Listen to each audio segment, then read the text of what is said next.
All right, everybody, welcome to the Sam Hunter Podcast. Today, we are honored to have Spook Spann, incredible hunter, great guy. He's got his own podcast, the 11th Commandment Podcast. You got to go check him out if you haven't already. They've got YouTube, the podcast on Spotify. Spook has taken over 50 bucks over 170 inches and over 13 over 200 inches. So great honor to have you on the show. And Spook, Thanks. let's just start with the basics. What got you into hunting in the first place? Well, I grew up, my dad was a hunter and a fisherman, so I've been around it my whole life. I remember dad coming home just when I was a little kid. I think my first picture was one of his bucks. I think I was 18 months old. And we had bird dogs. I grew up with bird dogs. We had a lot of good quail hunting here. And my dad had a bass boat, so we bass fished. And so just grew up with it. Yeah. Yeah, that's amazing. Nothing like getting started, when you're young. There's a lot of guys I know that did.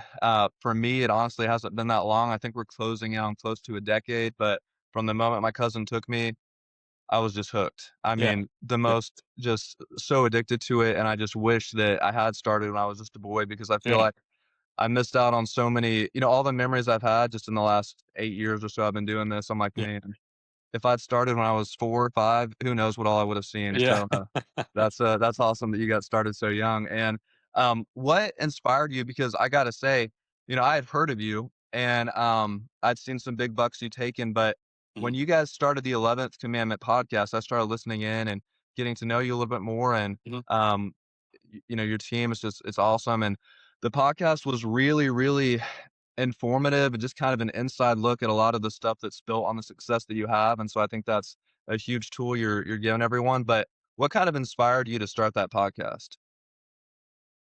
I mean, a lot of it, admittedly, was Brian, my partner. Brian's really good at this kind of stuff and kind of organizing it. But just seeing how technology has changed things and how many people are love to listen to podcasts for different reasons while they're traveling or while they're hunting or a million different reasons. And, it's just one of the new entertainment features that we have to offer nowadays. And so, I knew I wanted to get, a lot of my stuff on YouTube. A lot of people hadn't seen my show or the kills and things through the years. And then, and I mean, truthfully, man, I really enjoy talking to people, meeting new people, helping people. And so I just enjoy it. I mean, I mean, you can ask Marty. I mean, I can stand around and talk to people about hunting all day long. I had some buddies visit me today from Pennsylvania and they were passing through and we visited for 3 hours. And, so it's just, I just enjoy it. Yeah, that's amazing. And like you said, Brian, from watching you guys, you've got great chemistry on there. It's really cool seeing how y'all just bounce ideas off each other and you work so well together. And you always have a lot of great guests on. So again, if someone out there hasn't seen it, you got to go check out the 11th Commandment I podcast. appreciate it. Awesome Thank you. stuff. And Thank you. going back to this, you've got 50 bucks. I mean, you got to just almost stop and wrap your brain around this. And for everyone listening, like think about this: over 50 bucks over that, over 170 and 13 over 200. So just considering that right there, let's start with mindset. Because Yeah. just from what I've heard on your podcast, I can tell you've got drive. Uh, you're into a lot of the things. And I think what inspired me too to listen to you, there's a lot of hunting content out there, but personally, I love working out. I love basketball. And so once I started hearing, I mean, you could tell by seeing you love working out, but hearing about basketball and this kind of thing, I'm like, oh, okay, that's pretty cool. For whatever reason, you don't see a lot of hunters, into basketball. Yeah. There's a lot of, baseball and football, but I haven't seen a lot of that. So Yeah. kind of go into that mindset. Um, what mindset, do you have that you think sort of separates you from maybe other guys who just aren't on that level yet? Maybe they hunt all the time. Maybe they started from the time they were young too, but they don't have all these 200s and 170s. Maybe they've in a whole lifetime of hunting, maybe they have a 140 or a couple 150s. Yeah. Like there's something in the mindset there. What kind of separates you there? I've always had somewhat of an obsessive personality. So when I get into something, I kind of go all in. And that's the way I did with my basketball. I played football for 9 years. It was really my best sport. And my mindset, I knew a lot about the game. I remember as a as a player, even as a kid playing, I could anticipate. I could tell by the way the players were acting, and their I pick up on their habits and knew what the play was going to be a lot of times before they ever ran it, and it was really weird. And I'm kind of the same way in basket. I was kind of the same way in basketball. I actually could see what was about to happen before it happened, and so I've just become obsessed with seeing the ball go through the goal, and I just really worked super super hard. But I also was very very fortunate. I started shooting a gun at a very young age. I started shooting a bow at a very young age.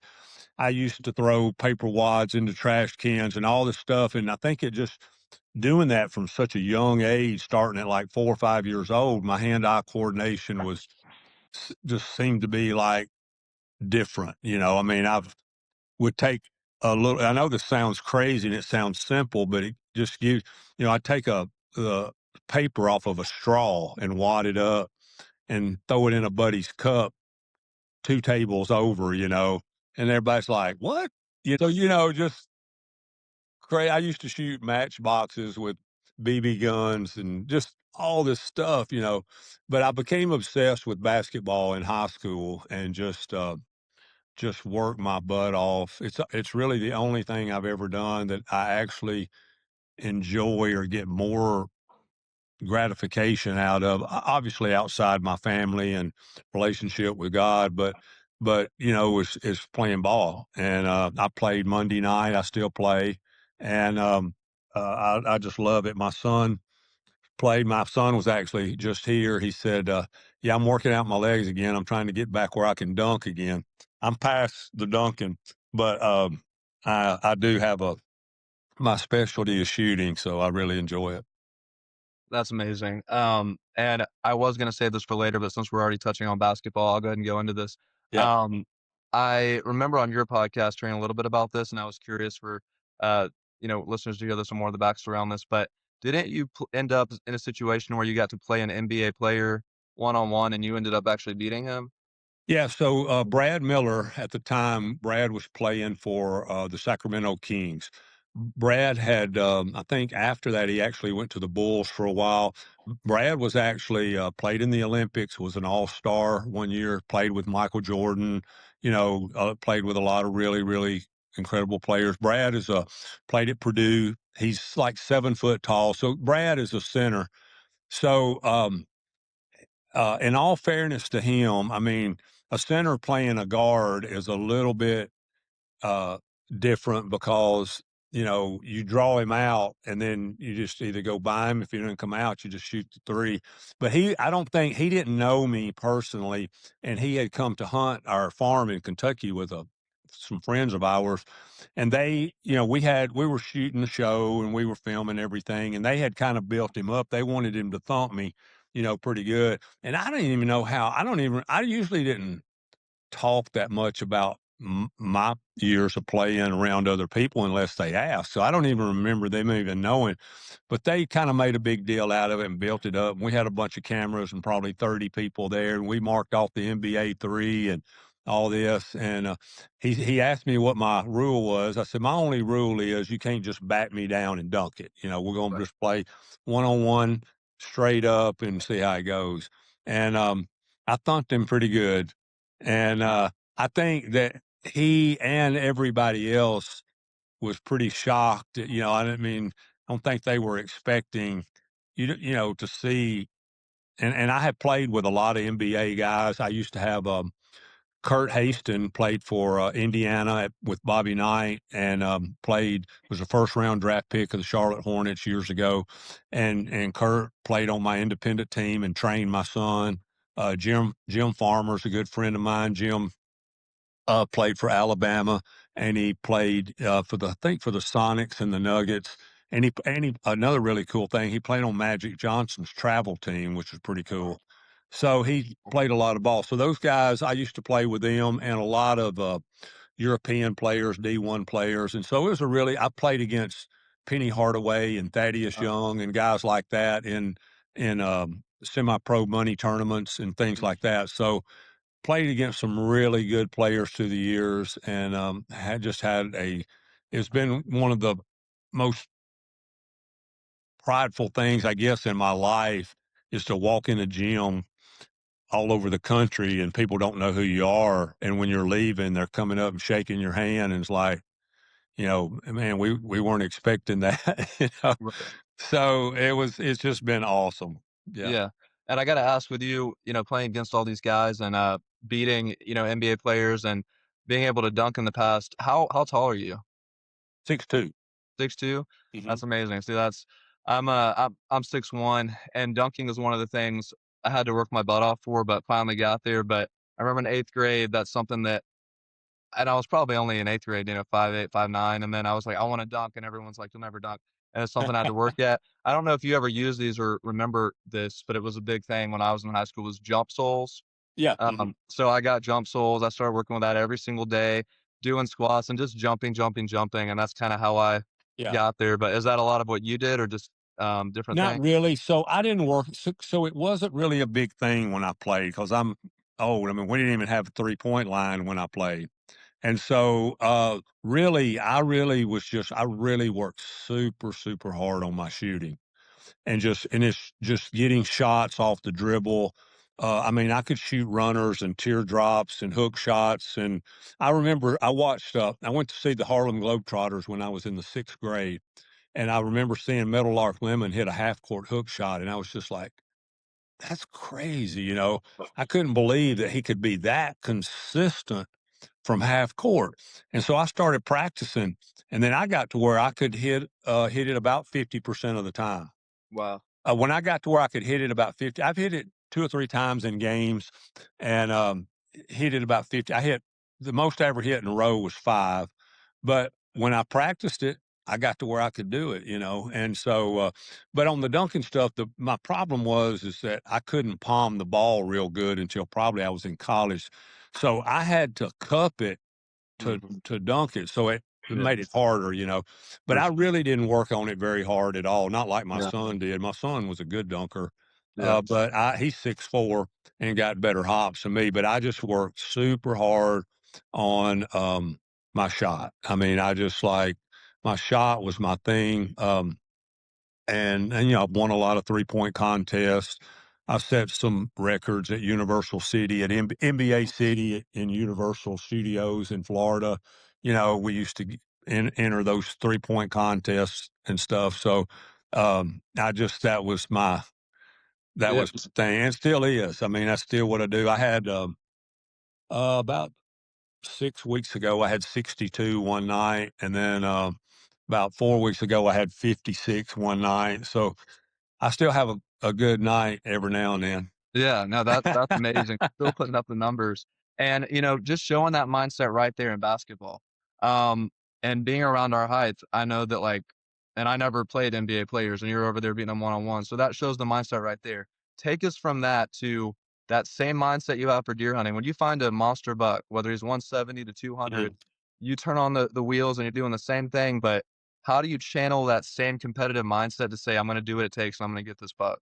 Yeah, so, I mean, I saw I let a couple big bucks get away when I was young, and then I ended up killing a big one. I let a big one get away when I was 13. I let another one get away when I was 14. I was just seeing them and not getting them just, like, built a fire under me that was insane, and I knew that someday that's what I was gonna be doing. I knew once I got through playing ball or got out of school or out of college that, I was gonna hunt big bucks. I still lived in a world where we shot most every legal deer we saw because that's just what everybody did. I was just a kid.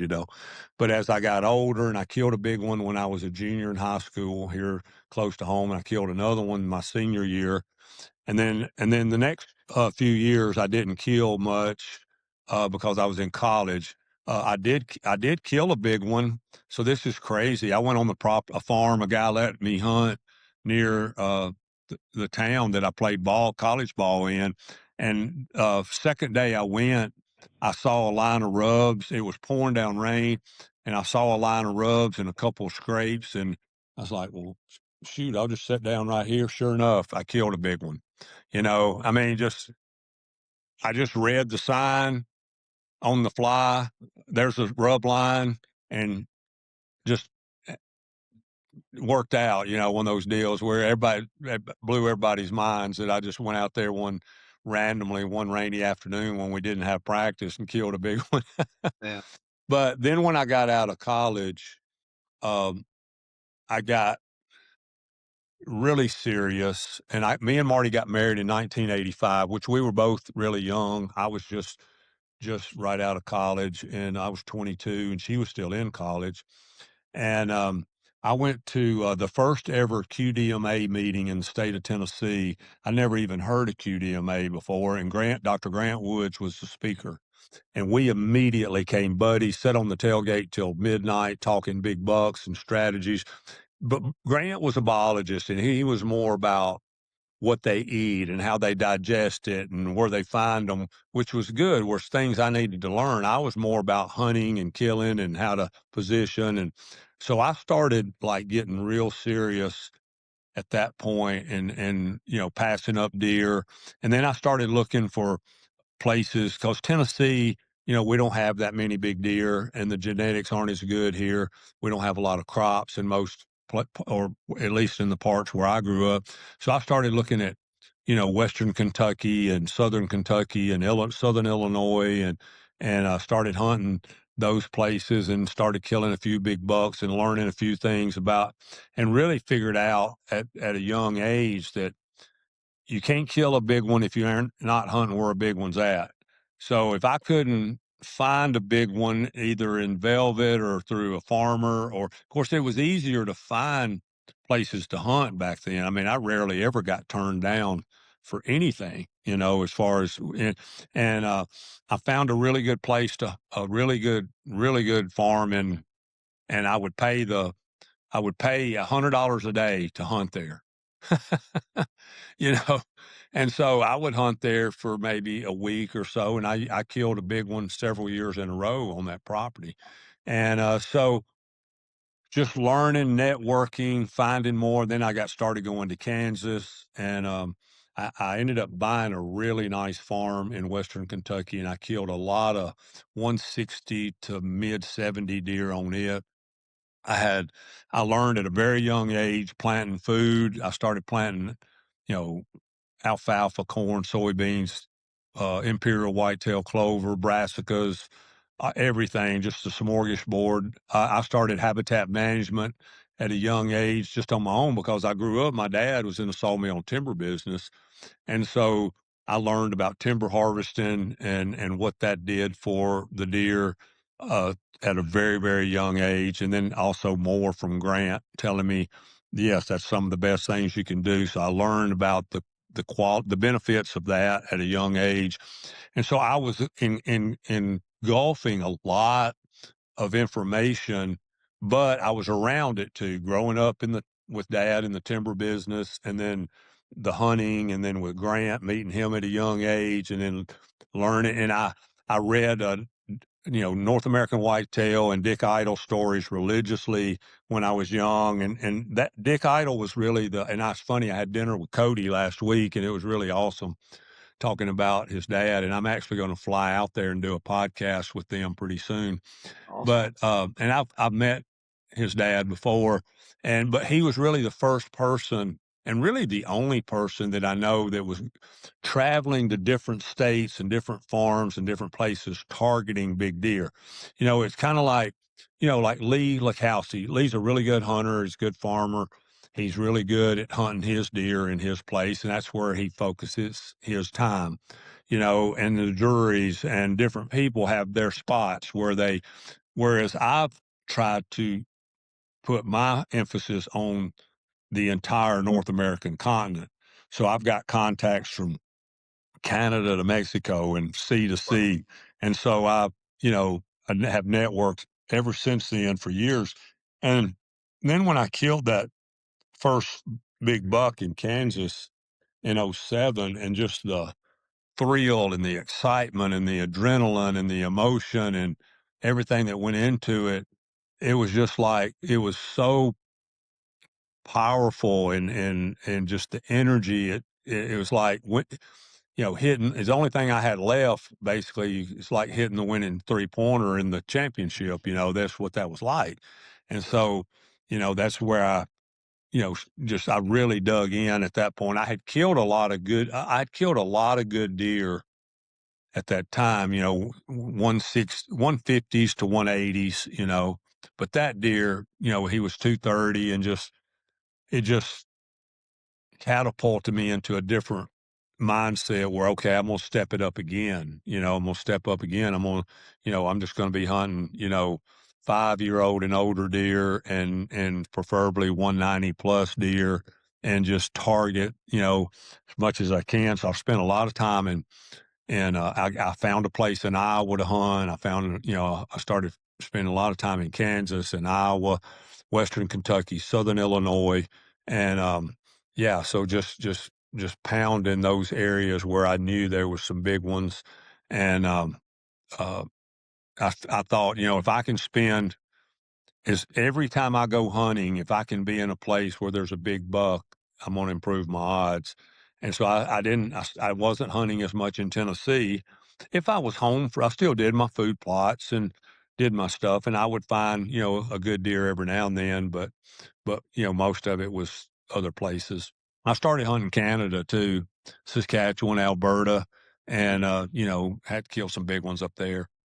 Yeah, it's funny you mentioned that. I was watching, YouTube videos earlier today on Canada hunting, Saskatchewan, just because I love seeing, like, it looks it seems like a lot of them have a similar genetics where it's, like, those really dark racks, Yeah, yeah, super, like, mass everywhere, yeah, and, I love it out in the snow. It looks like a whole other world to what I hunt. I'm in Georgia here, so yeah, similar terrain as you have in Tennessee, but, yeah. yeah, I mean, whether you're hunting Canada, Mexico, any state, wherever you're hunting, when you find a world-class buck, and now you've been doing this for years and years and you've killed a Mhm. lot of big ones, what are the first 3 things you kinda evaluate to let you know if this is a pretty killable buck?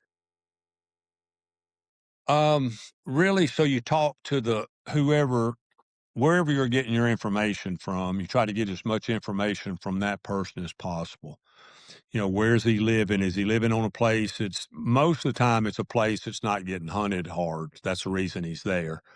And so you generally get a pretty good feel for you just get enough, a lot of times it's an old farmer and he's like, yeah, I see him over here in the cornfield and back there next to the pond. And so you just get as much information. And then if he's seen him in the daylight a few times, then, that's awesome. And then if you've got some type of crops that you can put cameras on and try to, obviously try to get pictures. And in states like Oklahoma and Kansas and Ohio, where in Kentucky, where you can feed, then I would try to set up, some feed spots and see if what I could get on camera. And I had a little strategy that I use on that also, rather than just putting it all out in a pile.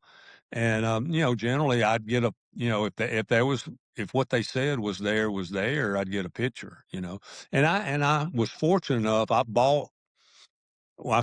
got in the timber business myself and land business, and I got to where I could buy some of my old farms. So I was strategically buying a farm in later years in the key states and in key spots that had a reputation for big ones, or maybe there'd been a couple of big ones killed in the area over a period of time. But I'd go look at farms and just evaluate until I found what I thought was the right farm, and then I'd buy it and turn it into a big buck mecca. And just I did that mostly with food, cover, cutting the timber.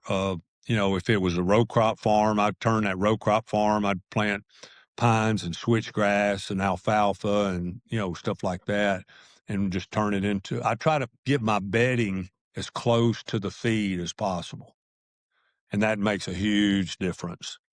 So if you've got deer that can make it through the season, and you can get that bedding right up against your prime food source, where they only have to step out, they can go back in the bedding 100 yards and feel comfortable, and they've only got to move a short distance to come out into the feed. And then I like that switchgrass because they'll transition and stage in that switchgrass before they come out, and you can see them. And it make it huntable. Plus, I would take and cut a trail in the switchgrass and make them walk wherever I wanted them to walk. So, Yeah, that's a good plan right there as well. yeah, Yeah, that's something, I think it's really good to utilize, especially that early season when, even here in the South, when all the grass grows up super tall and it's like chest high to walk through, but you yeah, can kinda, just recently, for years, I didn't do anything like that, but the past couple years, I've been taking out a little, cutter, kinda little trail. At first, it was mostly just for me to get to where I had to go, but yep, then started seeing, okay, it's bringing them this way too. Then I yeah, had to be careful to say, "Okay, that's where I was gonna go in. Now I gotta kinda adjust because the deer are going that way." But, yeah. for you, like, once you find out of all the different kinds of bucks you've hunted, what do you think is maybe the hardest to hunt when it comes to these different types? Like the bully buck, the ghost buck that's just a complete ghost. We all have those. The homebody, he's always around, but sometimes they're some of the smartest, so I'm curious about that. Or is it the nomad, the one that just comes through and you only get one shot? Kinda out of those different things, what do you think is, the toughest buck, or is there a toughest Well, buck? the one I don't like the most is what I would call a nocturnal, a buck Mm, that just seems like you only get nighttime pictures. yeah, So you're like battling that mentality. And what that a lot of times I think what that is, I think that deer is actually living somewhere else and mhm, he's just traveling through there at night. And so then I've got to figure out a way that I can get him to stay a while. yeah, And so most of the time I'm going to try, if I can, I'm going to definitely try to do that with food. And then, uh, that on, kind of on that note, that's really, what I try to do. I find that being the hardest one. The homebodies, I love the homebodies. yeah, If I can, if I've got a buck that's, that I feel like is lives in a small home court, home area, I really, I mean, he's smart. He knows his area really good, but I feel like, and that's the way that 230 buck I killed in Kansas years ago was, is he was a homebody. I mean, he lived on a, really, he spent most of his time on probably 300 or 400 acres. And so I felt really good about the fact that we were going to get a chance to kill him. I actually find that when these bucks get up to 6 or 7 years old, to me, a lot of times, especially these Midwest bucks, they get easier to kill. Their home range gets smaller. They're more about the food. If you get if you get the if you get the right food sources there and you get the does coming in, he don't have to go far during the rut. He can stay right in next to his home core thicket, and you get the food right there. And he's gonna, he's gonna come look at it. He's gonna come check them out. And the bully bucks are the aggravating ones because they're most of the time, in my experience, is a buck that it's a management buck or a a buck that's probably genetics aren't that great, but he's 5, 6, 7 years old, huge body, heavy horns, and he's just beating up and running off everything.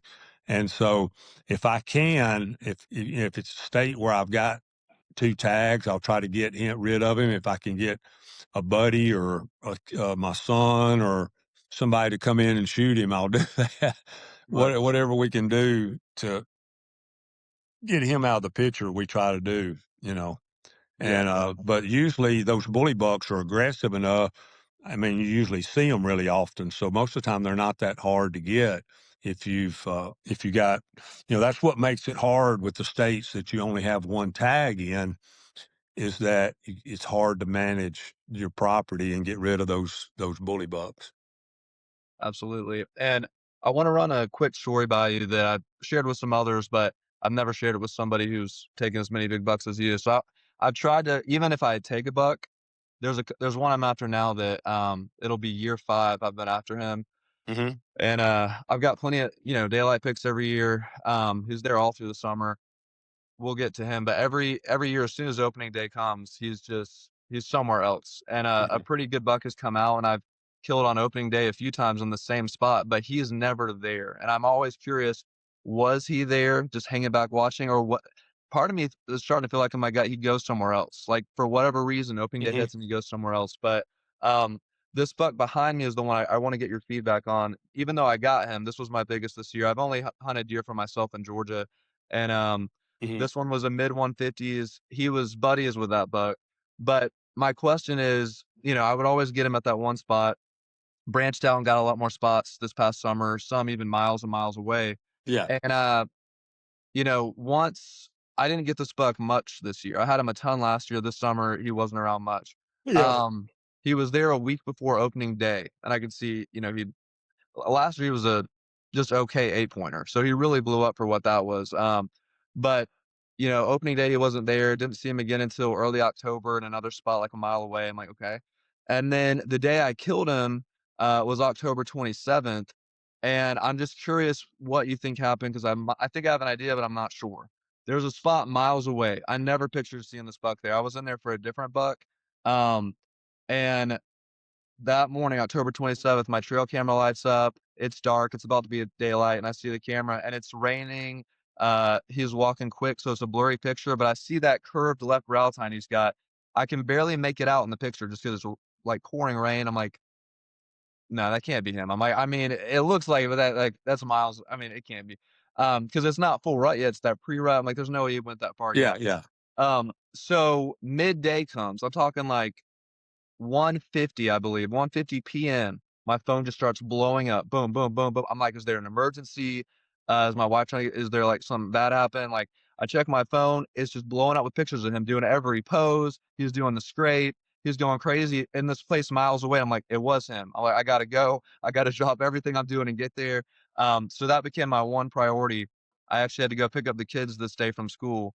Uh, my wife was busy doing something, so I had to get them that day, and I remember, Yeah. like, that car rider line, in my Yeah. mind, it was going like 1 mile per hour and Yeah. Yeah. everything was so slow. And I'm like, can we just, but I get home, my wife gets there about the same time, drop the kids off, get my stuff and go.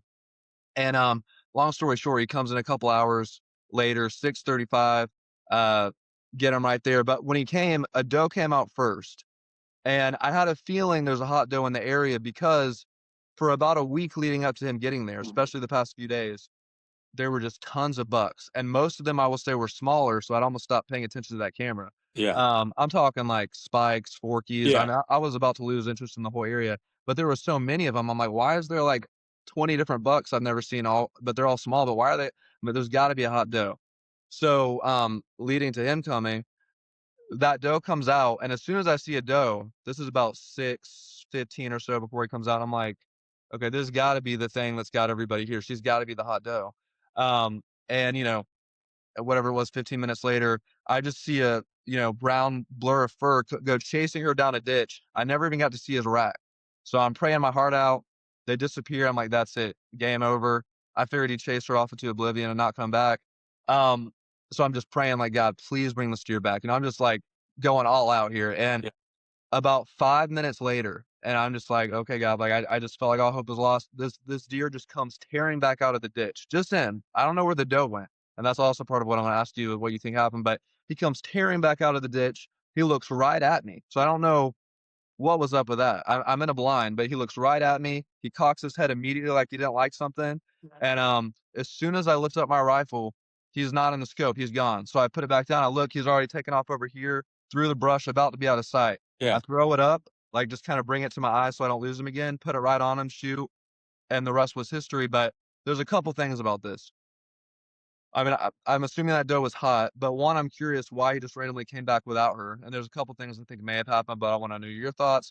And secondly, it started raining. I had to bring in a tracker because I don't want to mess up anything. I felt like I put it right on him, but we could literally see, like, the blood washing away in front of our face. So, Yeah. like, and it started to get dark after that, so I'm like, "This is not good."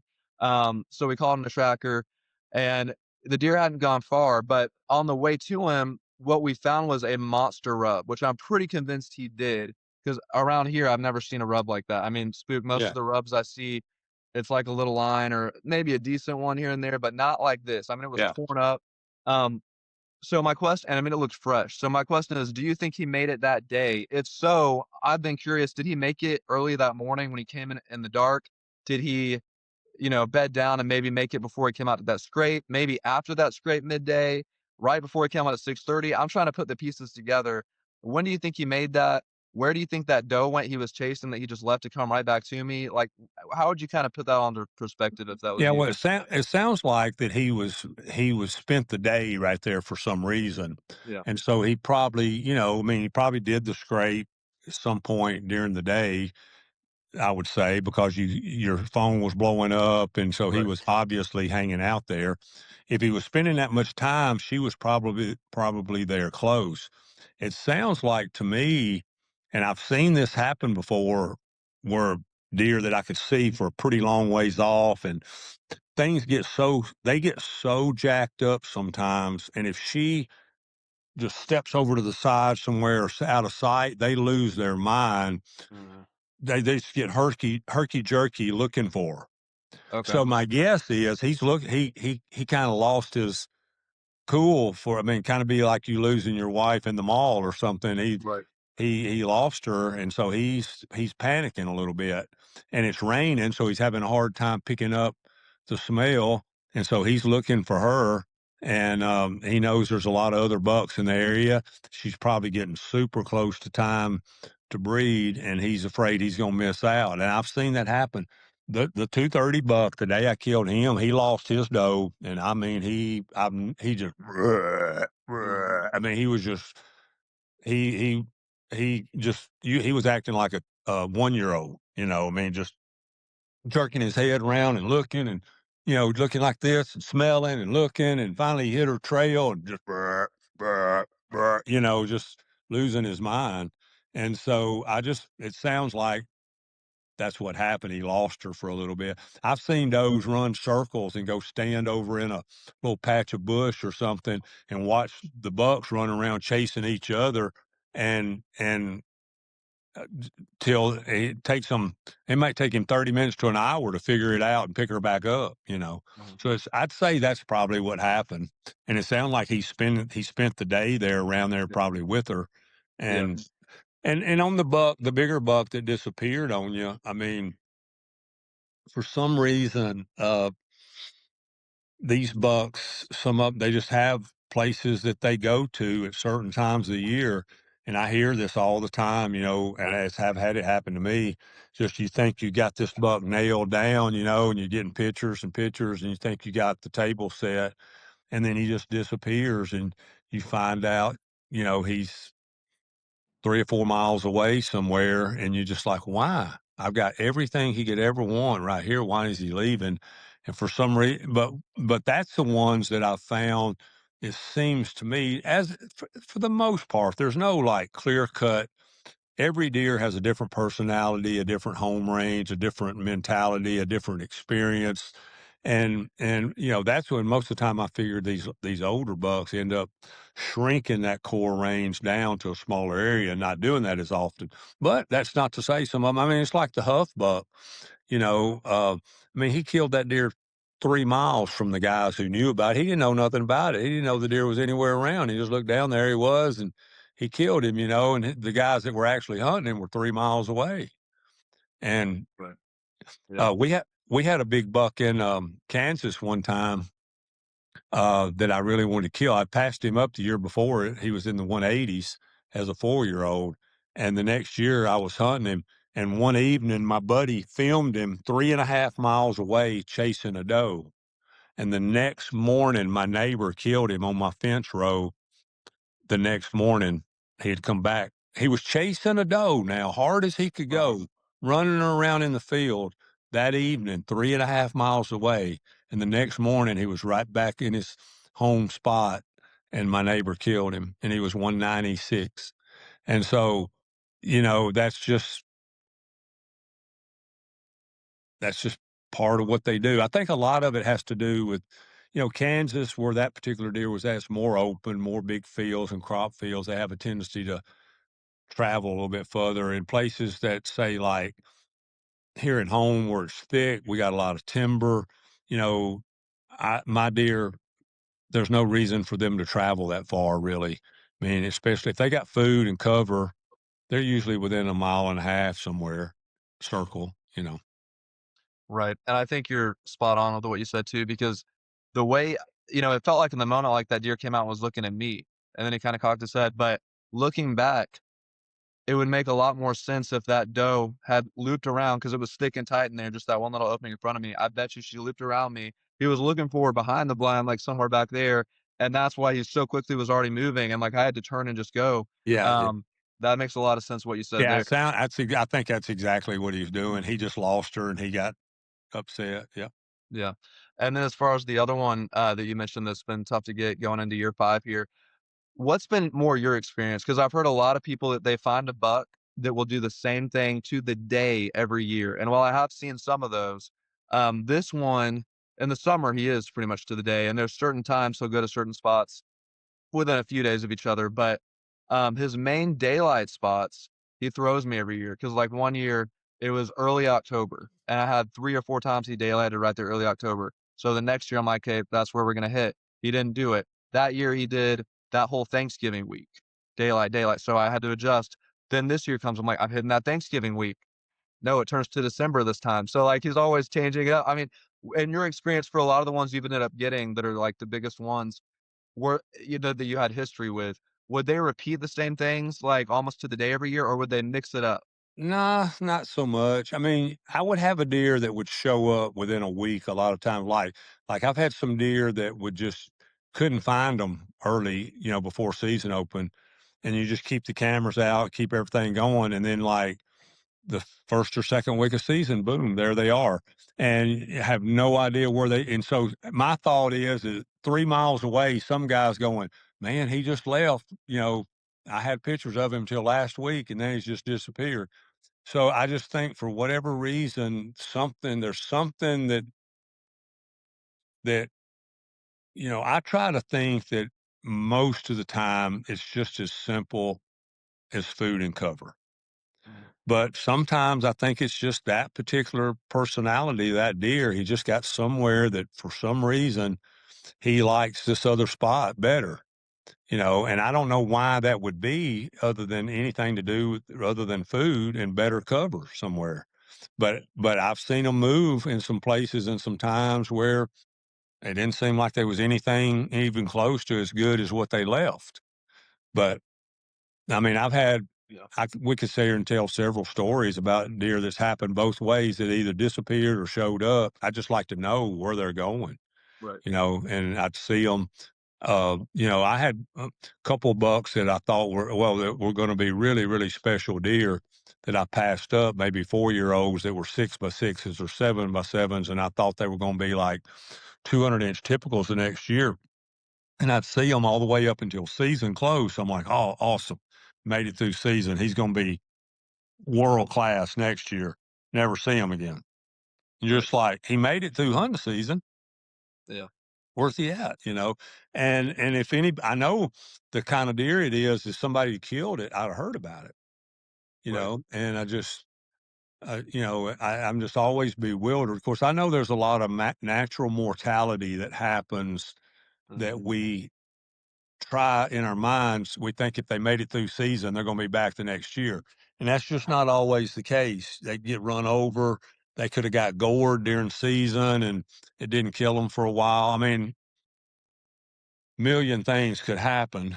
But it seemed like a lot of times the bucks that I didn't really care whether they showed up again the next year were the ones that showed up. The one or two that I really wanted to see again, I never saw them again. Right. So Yeah. it's It just part of it. Yeah. and, jumping into I saw recently a post you had made, about a big Texas buck, and I wasn't sure at the time if that was an older hunt from this season, but was that a recent hunt, like, from this season? No, it was actually a couple years ago. Okay. And it was funny is that I was looking for another picture when I ran across that video. I thought, oh man, this is a great video. I don't know why I didn't post it.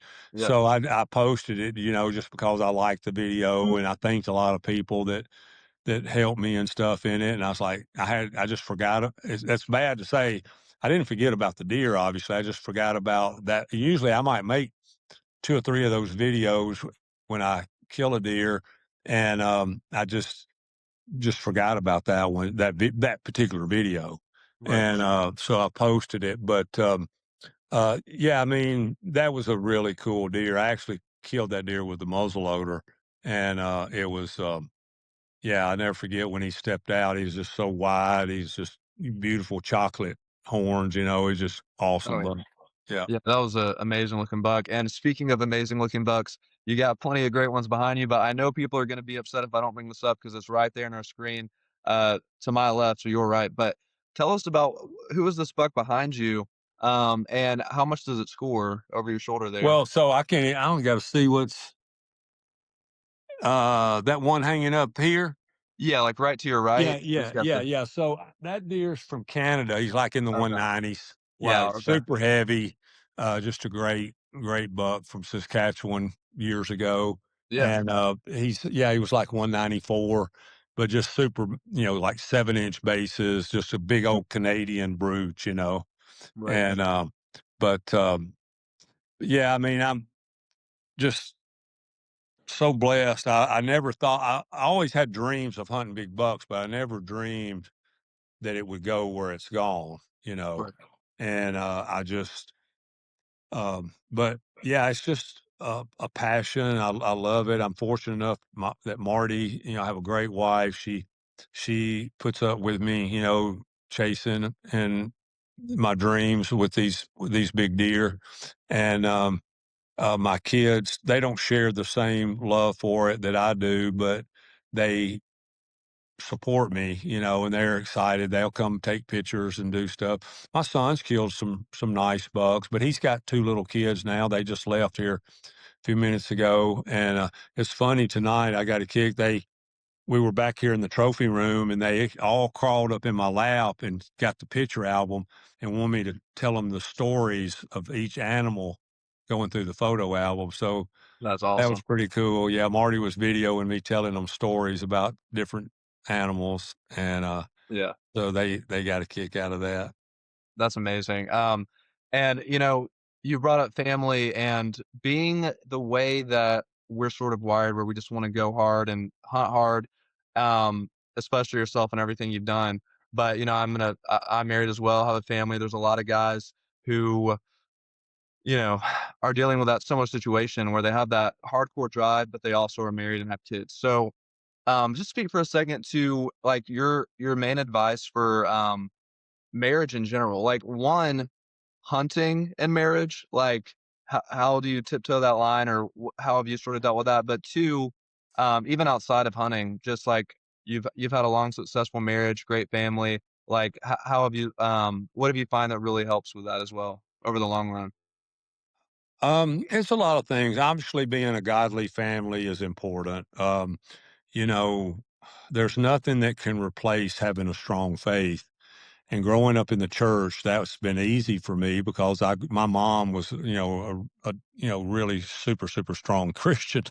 And so I've been in church, since I was a baby, and went every church camp and everything that was ever, you know, trips and all that stuff and I was really fortunate too. I had a really good group of buddies that were really like tough, good, awesome country guys that were, good ball play. We all played ball together. We hunted and fished together, and we all went to church together. And so that was a very unique thing that you don't see very often with a group of guys that were that tight, that did that much together. We hauled hay together. We cut tobacco together. We, did all these things together, and so that was awesome. And then, I had a great parents, so I had a great example. My mom was really awesome because she was fine with dad going on fishing trips and hunting trips, and so I saw that. And then Marty, she didn't grow up around hunting, and so but she knew before we ever got married. We had some long talks about it, and she knew how much I loved to play ball and how much I loved to hunt. And in her mind, that was a lot better than a long list of bad things that I could have been doing that a lot of guys do that cause a lot of problems. And so, I was like, listen, I'll always and here's the other thing. I tell her, I said, I would love it if you'll go with me every time I go. that would be awesome. You can go, not go, whatever. So she has been with me a lot, hunting, and she's filmed for me and a lot of different things. She's been to Africa with me. She's been to Canada with me. She's been, a lot of places with me, which is awesome. And then just, really it's just about, you know, putting that same energy that you put into either your job or your hobby. And for us, it's hunting, basketball, but you got to put that same energy into your marriage when you're at home and with your uh, spouse and with your kids. And that's what I think where a lot of us fall short as men. We don't put the same amount of energy into the marriage. We think once we're married, and it kind of goes both ways too. And a lot of times, couples have a tendency to have kids, and the wife gets so engulfed in the kid's life, and the man's trying to make a living for the family, and then he's trying to make time for his hobby, and so then there's a little disconnect that starts happening, and the next thing you're kind of just like everything's about the kids, and you kind of lose that same fire that you had for each other before you got married. And so you got to, I mean, I told Marty, I said, when we have kids, so first thing we did, we got married young. I said, we're not having kids for at least 6 or 8 years. We're going to enjoy each other.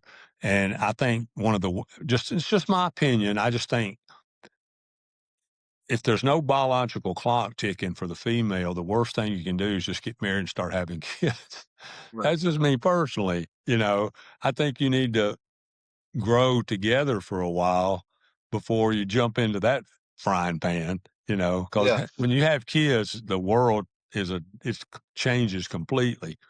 And for so I sure. think that's a big part of it. And then, I told her, I said, when we have kids, you know, y- you got 3 or 4 weeks to recuperate, and then we're having at least one date night every week.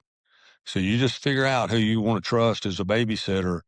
We're going out, Right. and so you keep dating your wife, you keep doing special things, you keep taking her nice place to eat or buy flowers, and be sure you remember your anniversary and, Christmas. And I mean, because all that stuff's just, it's just part of that. I don't even know what just part of that bind that holds you together, and just, being, and I mean, hey, there's a lot. I mean, there's a lot of different things that go into it, but a lot of times, and especially when you have kids, as men, we got to be the ones that initiate a lot of these things, because they're so engulfed in the kids, getting them to school on time, or getting dinner ready, or whatever it is, or they're doing so much for the kids. Hmm. It's hard for them to focus on, so we have, it's a lot of it's on us to take care of that. And I just think a lot of times we get more worried about, man, is that big buck going to show up this evening? Or am I going to get to go golfing with the boys on Saturday, or whatever it is, shooting a bow tournament, or whatever it is you like to do. We get so engulfed in that, was like, you know, we, a lot of times I would go hunting, turkey hunting in the mornings, and be home by the time they all got up and got moving, and we do other stuff after that. We go to Florida on vacation. I'd go turkey hunting in Kissimmee St. Cloud for 2 or 3 hours, and I'd be back at the hotel ready to go to the pool by 10 or 11 o'clock. By the time they Yeah. got up and they eat and got ready, I was ready. So you just figure out ways to Yeah. make it work, Yeah. and and then, if the weather's bad, or, I told Marty, I said, if I go on a trip, and if I go somewhere on a 10-day hunting trip and I kill on the first day, I'll be back the next day. I don't stay just because I can. I come home, you Right. know? And so, and of course, a lot of people like to make jokes. I mean, it is what it is, and people like to dance around it. People ask us all the time, what's some of the, secrets to our marriage. And I'll say, hey, having faith, and and spend time with each other. And then I said a lot of sex. Right. Right. Yeah, I mean, a lot of great advice in there. I mean, especially what you said too about like make it a priority to have date night. Yeah. That's something that my wife and I like in the beginning we just go on dates randomly, like whenever. But then, like you said, with kids and life, it gets hard, and all of a sudden you're like, well, we haven't had a date in this long. And so that's something we've done recently is like make that priority this time every whatever it is. We're going Yeah. on a date, and we make a point to do that, and that makes a big difference. I think for my wife, it's a little different in the sense that, um, I didn't hunt we've been married over a decade, so like I said, I've been within the decade hunting. So when we married, she didn't know that this was gonna become a driving force in Yeah. my life and, like, something that I just takes over me, like, I can't Yeah. think about anything else, but when we married, it was basketball, and I still love basketball, but she even put in her wedding vows to me, "I'll put up with your basketball and this and that." She was like, "I wish I had known I should have added some hunting, verses in there." But, it's just one of those things, Yeah. like, during season, she knows as far as evenings go, I mainly like to hunt evenings for deer. I'll hunt some mornings in October, November, but mostly almost every evening from once it starts in September here in Georgia through Mhm. December, sometimes into January because we have an extended archery season, I'm gonna be out there on unless I'm tagged out. And then once I'm tagged out, I try to take her, she got her first deer this year, Oh, which awesome. is Yeah. just yeah, it's been really cool just to get her into it. And now she was already on board with it, but she loves it even more now because she got her first deer. She's gotten that feeling a little bit.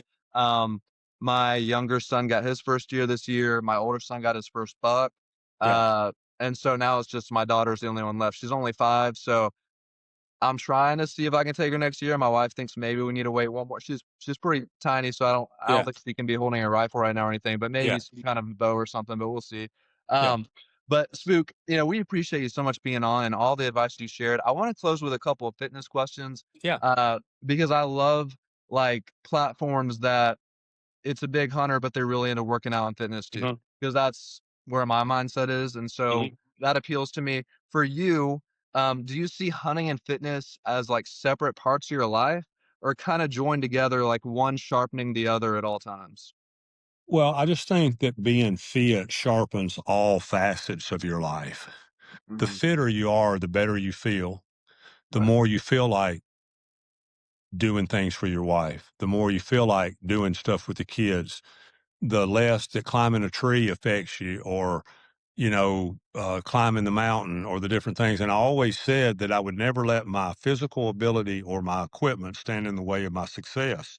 So I tie that into the hunting where if I'm going on a sheep hunt, I'm going to start doing, I'm going to start getting really serious with even more serious with my squats and leg exercises 3 months before I go on the sheep hunt. Cause if I'm telling you, if you go on a sheep hunt or a goat hunt or even an elk hunt or a mountain mule deer hunt or whatever, and you're not in shape, you're going to be hurting and it's going to impair you to being as successful as you would like to be sometimes if you're not in good shape. So it ought being fit ties, and I mean it's very plain in the Bible about taking care of your body like it's a temple. But it's funny how, as a society, we tend to nitpick a lot of things in the Bible, but for some reason, a lot of people want to skip over that. And I mean that's I think it's very very important just for you. I think you owe it. That's another thing I talked to Marty about when we were young. I said we owe it to each other to stay in shape. If one of us stays in shape and the other one doesn't, it's going to be a problem. Right.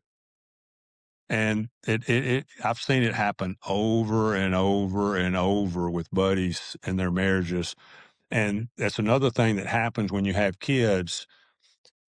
Things just tend to start changing.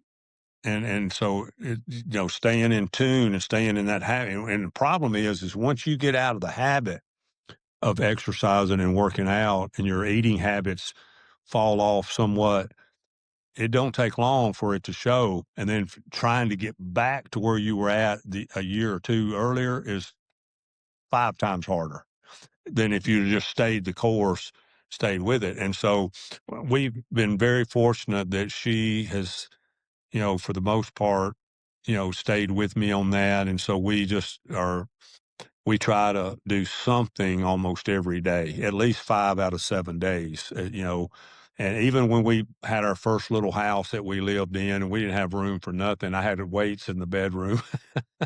You know, I've always had my exercise equipment at my house for the most part because Yeah. usually, I mean, I might be working out, working on my bow, or getting my Mhm. hunting stuff ready, or doing different things while I'm working out. And so I can, if I'm having to drive somewhere to work out, it's a lot harder. Which pretty cool that they've changed the tax laws where home exercise equipment is tax deductible now, Oh, which wow. is which is pretty cool. Yeah. But so trying to get the emphasis back in this country on good health and fitness, and I mean, I just feel like we owe it to our spouses and our kids and ourselves. I mean, that's just it's just part of what I think we owe to ourselves, and I've loved it. I mean, I love it. You know, yeah. I mean, I got a think a 45-year class reunion coming up this summer. And, Oh, yeah. I'm thinking about going shirtless. That's awesome. You should definitely do that, see. Uh, I think Marty will talk me out of it, but I All right, really right. yeah. Well, that's amazing. And, Spook, I just wanna close with ultimately, after all this time, all you've done, all the years taking these big bucks and everything you've accomplished, not just taking the big bucks themselves, but even in the hunting industry and, Mhm. your following and the things you're doing with your podcast, your different channels, like, after achieving so much in the whitetail world, what still gets your heart pumping? And let's close with, again, what still gets your heart pumping, and what goals are still on your list now? So, I really I mean, I love to hunt everything. I dreamed of sheep hunting when I was young. I dreamed of hunting big mule deer and elk, and so I'm always gonna have a passion for hunting anything big. I mean, I tell guys that if they find out about a big elk, a big mule deer, anything, if it's not something they're going to take advantage of themselves, I'd like to know about it. I may not can go, but I'd like to know about it. But really, right now, I mean, I've known about. You've probably heard me mention this a time or two, and I've known about 3 or 4 bucks in the last 20 years that were world record class typicals. And so really, I've always believed I was destined to kill the world record someday. And that's my goal, is to kill the world record typical whitetail. And I've got, you know, connections all over the country. And it's just a matter of just finding one that we can get on and hunt. And if I ever do find another one, I'm gonna camp out on him the whole season, Mhm. and until I either get a shot or season closes. And that's really my main goal. I mean, I'm gonna, there's some other things I'd like to do. I want to kill an elephant with a bow. I want to kill a brown bear with a bow. I want to kill them. I haven't killed a mountain lion yet. It's funny. I've killed 3 African lions and leopards and Wow. stuff like that, and still hadn't killed a mountain lion. But Yeah. I got some guys who are wanting to go, so we'll get one here in the next couple years. But killed a polar bear with a bow. I hadn't killed a brown bear with a bow. I want to do that. But there's some things like, and I want to do the Mongolian sheep, goby, howl, tie, and hungai someday. Those are the main things that on just like the ultimate bucket list. But I'll always hunt big bucks and love it, just because sometimes after a season I'm a little tired and maybe don't feel as the fire that I felt 25 years ago. But then come July and August, when start getting the pictures coming in of big bucks here and there, I'm fired up and all Oh, yeah. strategizing and ready to go back. Yeah. And I never stopped networking. I went to NWTF and talked to a ton of guys, found a couple of big bucks while I was there, went to ATA, met several guys, found a couple of big bucks while I was there. So we have already know about 5 or 6 that are going to, Uh-huh. assuming they make it, assuming they're Right. back in the same area, that are going to be over 200. And usually the most of the ones I find out about are in August, September, and October. Mhm. So I just keep things ready, shoot my bow, shoot my gun, shoot my muzzle loader, keep everything ready, and then when try to get cameras out early and try to get on them. I had two big bucks in can. I was really excited about having a Kansas tag this year, and my two bucks that I was after both got killed by the neighbor. So that's just going to happen sometimes. Right. But yeah, I Yeah, mean, that's my I mean, hunting big whitetails is always going to be my number one thing. And I got my grandson's going to be 5 here in a month or so, and I want to start getting he's wants to go, and I want to take him, and so that's going to be fun, obviously. yeah, And but yeah, I'm just going to see what pops up over the years and try to yeah, stay as healthy as I can so I want to be able to chase stuff till I'm 100. for sure. And I honestly believe you will, man, with your drive, and I really do. And for everyone listening, I think that this is a powerful moment right here to hear this what you just said.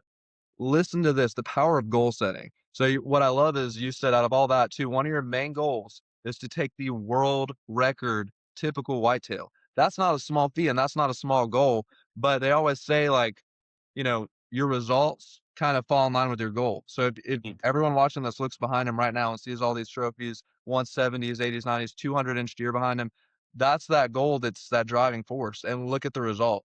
So I think that's a pretty powerful thought to end with is like, whatever your goal is in life, um, make it big because that's what your results are going to follow.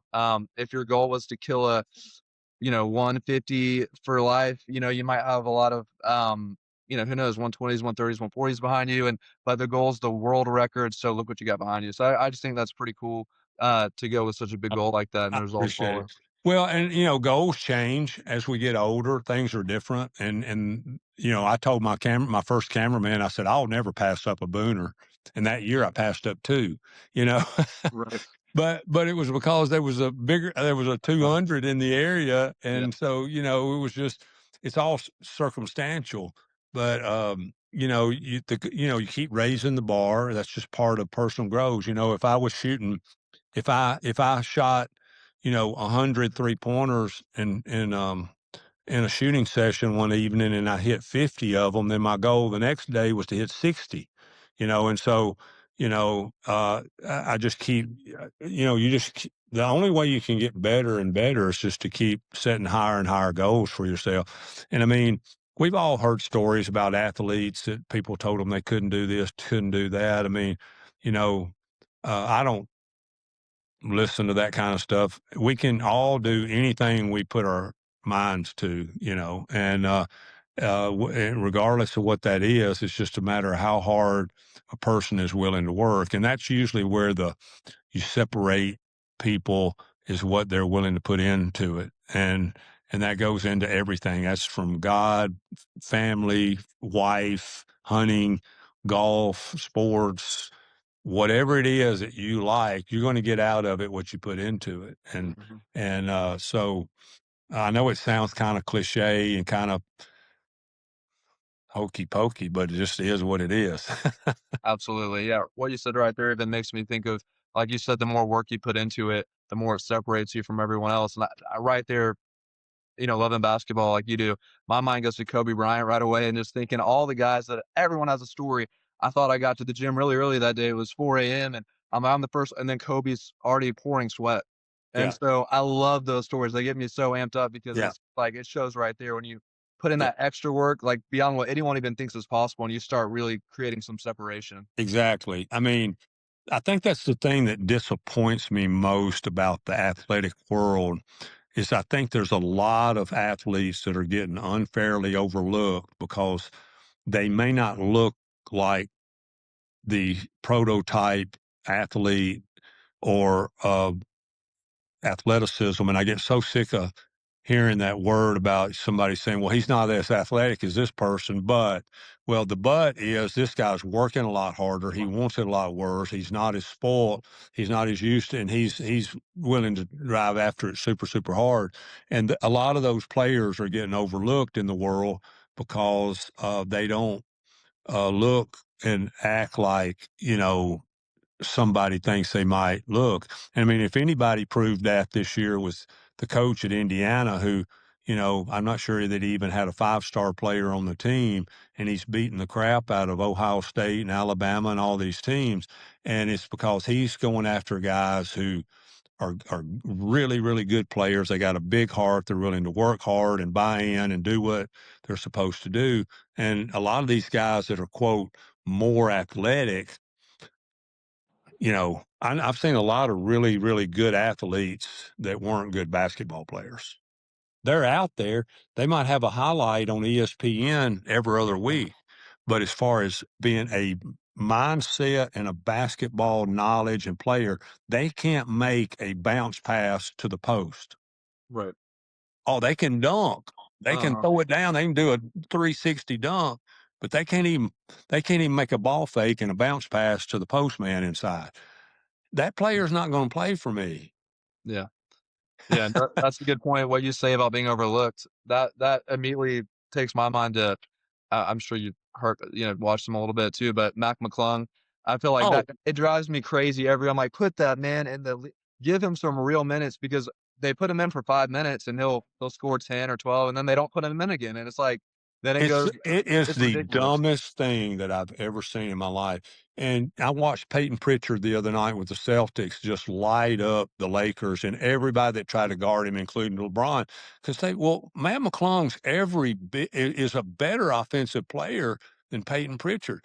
Yeah, Why isn't I mean, I would pay to go see Matt McClung, uh, probably a couple of times a year when there's really not very few, only probably 1 or 2 people that I'd pay to go see now, you know?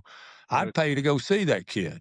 Oh, yeah, I would He's too. worked so hard, He and has. he deserves it, and I can't Mhm. believe, I mean, he's gonna sell tickets Oh, yeah, for too on sure. top of that, Mhm. and I mean, the kid is awesome. I mean, he He's is just incredible. I mean he can do everything. yeah, he really can. I mean, people like to jump to if they've never watched him, they just, "Oh, he can only dunk." But then when you actually watch him play, like you Oh, watch a he can spring light it game, up. man, Yeah, 50 points, 50-point triple doubles. He can do any kind of pass, and like what we're saying, it's not just the talent, it's how hard he worked. He's about our height. yeah, So, like, I think it brings to see a guy about our height doing those things, it's like, man, and he had to work harder than maybe anyone ever to get to that point at his height and, what yeah. he can do. So you see somebody with that, like, Mamba mentality like Kobe, and he's got it, and, I just feel like, man, if somebody gives him a shot, I know he's gonna be a staple in the league. I follow everything that Mac does. Yeah, I know I went to see the Grizzlies and the Hornets, here a while back in Memphis, and, one of Coleman's teammates in high school plays for the Hornets, and so I got to talk to him at the game. But, I see some of these players, and I'm like, "Man, I'd way rather have Mac than that guy." Or this guy over here. And it's like the Spencer brothers. One plays for the Warriors and one plays for the Grizzlies. I like those guys. They were lacrosse players. I like those guys. They're tough. I like it. But they ain't even, in my opinion, they ain't even in the same league talent right. wise as Mac is. Yeah, So I'm just like, what? I just don't get it. And I would love to hear somebody's excuse and explanation because, they're gonna give you some lame brain excuse like, well, he hurts us on defense because he's only 6'1" or 6'2" or whatever he is. Well, what about these other boys that are 6'1" and 6'2"? You can guards can guard guards. And yeah, if the shot goes up, it don't matter if you're 6'1" or 6'6". If you don't block your guy out, your guy's still gonna get the rebound. So it you know, I mean, and they've come that a lot of these guys are so creative now in their shot making and creating their shots with step backs and all this stuff and the strength in their legs that the height thing I think is not it shouldn't be as big a deal with these scouts and these teams when you've got somebody the quality of Mac as a player. So yeah, I could sit here and Yeah. talk about that all night, you know. Yeah. But Well, you know who else is gonna be pretty good? I'm sure you've probably seen him a little bit too, but, Clay Newcomb, we've messaged back and forth a couple times, and his boy I've seen, I like, when he first posted him, I'm like, I had no clue, but his son is balling, man. Like, have you seen him? I haven't. No. Man, yeah, he's doing some things, but, I Cool. think he's only in high school, but man, when I've seen, like, the footwork and what he's doing, the shot, Yeah. he looks like he might be another, like, Mac McClung type player. I mean, he's doing the Yeah. same kind of things, but it's pretty cool to see. Awesome. Awesome. Well, I don't know if you saw that Celtics Lakers game a few nights ago, but Peyton Pritchard, which he played for Oregon, he had 30, I think he had 30 points, 8 assists, and 3 or 4 steals, 7 or 8 rebounds, and didn't even start the game. And he just lit up. Everybody on the Lakers tried to guard him. Austin Reeves, Vanderbilt, Luca, all of them, and he was just burning them up, you know. And he's 6'1", you know, and so he just he works really really hard. He's one of those kids that just works his butt off. His ball handling, uh, training in the summer and off season, unbelievable. He's an incredible ball handler, really good shot. Just a really, really super confident, just a really, really good player. And I see Matt as minimum as good, just as good, if not better, you know. But I hope he gets his shot. He deserves it. For sure. Well, again, thank you, Spook, so much for being on the show. And Thanks for having me. as we watch this next season, we'll be looking forward to hopefully watching you get that 200 or not two. You already have plenty of 200s, but the world record typical buck. Honestly, I think that'd be amazing. I think if somebody deserves to get it, somebody who's worked as hard over the years and years that you have, you would. So hope you get it, man. And thank you for being on the show. We'll I continue to appreciate it. watch. Thanks for having me. Yeah. Absolutely, man. Have a great one. You too.